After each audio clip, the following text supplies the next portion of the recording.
Sir Albert Howard wrote his book Soil and Health back in 1947, which he already pointed out that you can't have healthy humans unless you have healthy soil and healthy plants and healthy animals. I mean, that was his, and he made that observation, or came to that conclusion based on his own observations on his own farm in India. And he gives an example at one point about the fact that there was a lot of hoof and mouth disease back then. And he had this fenced-in area of his research farm. And of course, oxen were used then as a primary source of energy for the farm. And he claimed that his oxen often rubbed noses with the oxen outside the fence who had hoof and mouth disease, but his oxen never got it. And so he attributed that to the fact that his oxen were eating from healthy soil on his own farm, and therefore it built their natural immunities to a point where they didn't get sick.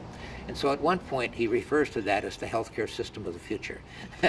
This was back in 1947. Now that our healthcare costs are, what is it now, 17% of our GDP is spent on healthcare. So we've got to start looking at these issues and looking at the connection between food and soil and health,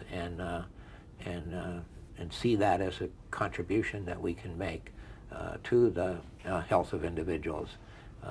And this is not to say that food and diet is the sole cause of our health problems, but it's a major one. So so we have to start investing in keeping people healthy rather than putting all of our investment into trying to heal them after they get sick. That's which has been the primary strategy for healthcare in the past.